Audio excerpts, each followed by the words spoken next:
Assalamualaikum warahmatullahi wabarakatuh. Kepada dosen pengampu Pak Fauzi mata kuliah Kecakapan Antarpersonal, Bapak Dr. Ahmad Fauzi SEMM, serta rekan-rekan sekalian, perkenalkan, nama saya Muhammad Alfat Rizky, NIM 239303090, mahasiswa S1 Akuntansi Universitas Amikon Yogyakarta.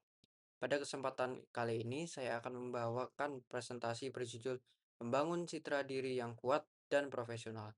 Tujuan dari presentasi ini adalah untuk membagikan perspektif tentang bagaimana personal branding bukan sekedar pencitraan atau pamer di media sosial, melainkan sebuah proses pembentukan reputasi otentik yang berakar pada kesederhanaan, empati, pemahaman dinamika manusia, dan integritas. Semoga presentasi ini dapat memberikan wawasan baru bagi kita semua.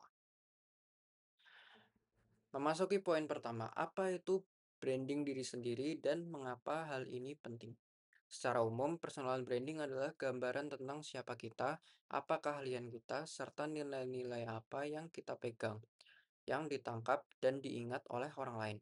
Bagi saya pribadi, branding diri bukan tentang membuat topeng sempurna agar disukai semua orang, melainkan cara kita memancarkan versi paling jujur dan terbaik dari diri kita. Mengapa personal branding penting dalam karir dan kehidupan pribadi?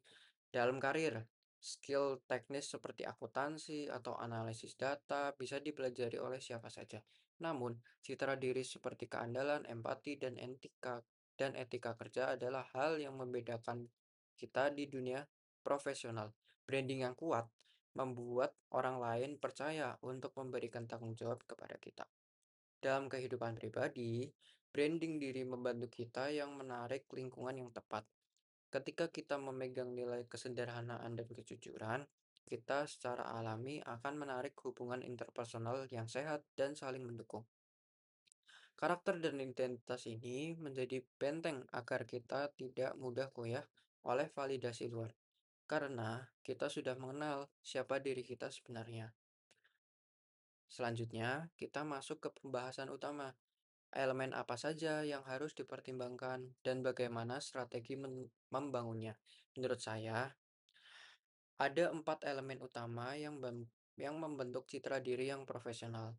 Pertama, nilai dasar dan kesederhanaan, core values, yaitu berani tampil sederhana dan tidak memaksakan diri menjadi orang lain. Kesederhanaan melahirkan kejujuran. Yang kedua, pemahaman interaksi manusia.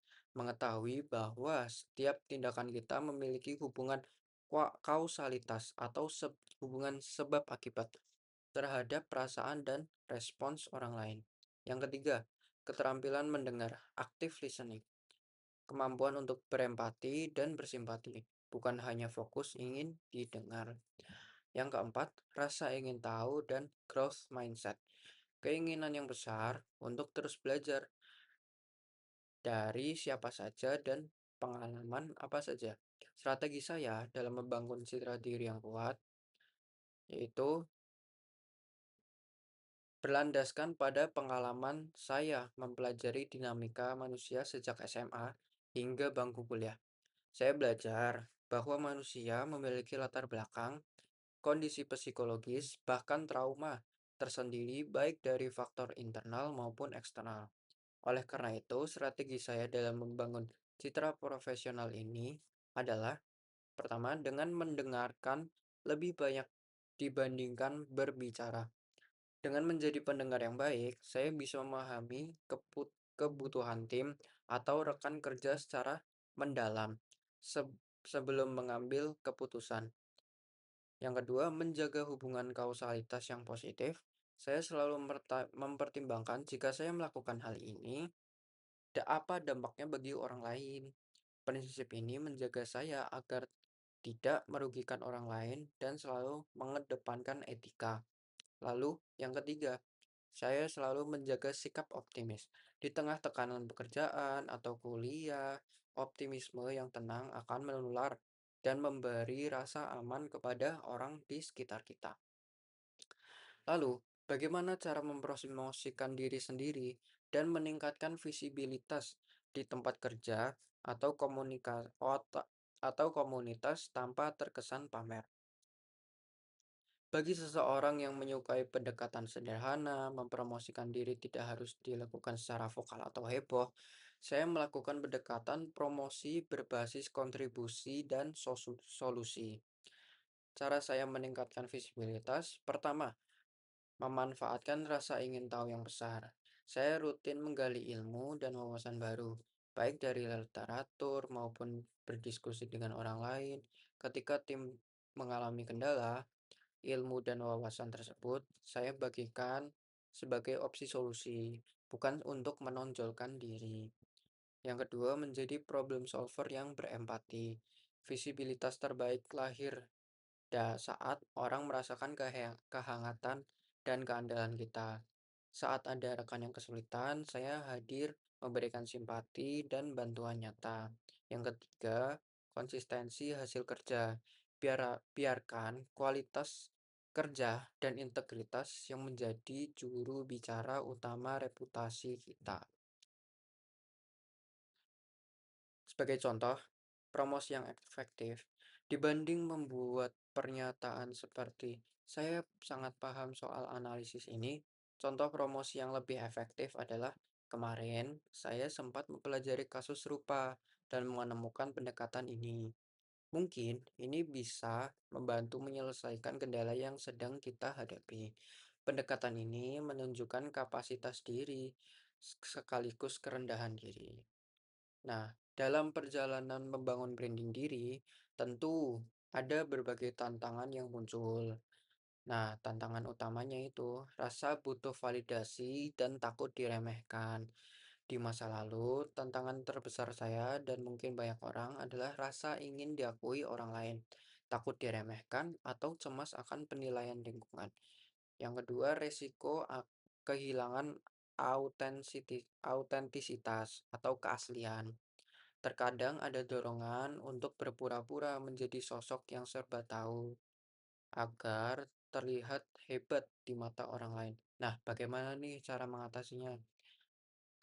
Yaitu dengan berdamai. Berdamai dengan masa lalu. Alhamdulillahnya, saya setelah melampaui proses panjang untuk berdamai dengan diri sendiri.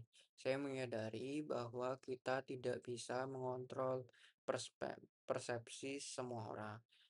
Ketika kita berhenti berburu validasi luar, kita menjadi jauh lebih tenang dan jujur dalam berkarya. Lalu fokus pada nilai internal.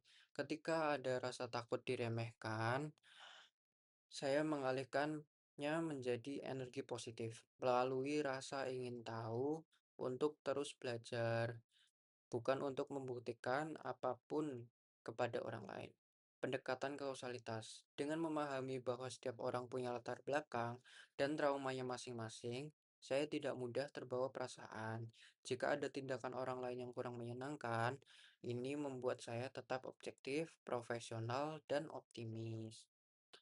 Nah, sebagai penutup dari presentasi ini, mari kita rangkum beberapa poin pentingnya nih dari saya sendiri. Lalu, pertama, branding diri yang kuat dibangun di atas fondasi autentisitas, empati, dan kesederhanaan, bukan sekedar pencitraan. Keterampilan mendengarkan, rasa ingin tahu yang tinggi, serta pemahaman berdampak akan dampak tindakan kita terhadap orang lain adalah kunci menciptakan citra profesional yang dihormati. Kunci utama keberhasilan branding diri adalah kedamaian dengan diri sendiri. Saat kita tidak mengejar validasi, disitulah citra diri yang sejati dan berwibawa akan terpancar dengan sendirinya. Lalu pesan saya untuk sesi ini adalah jadilah pribadi yang terus ingin tahu.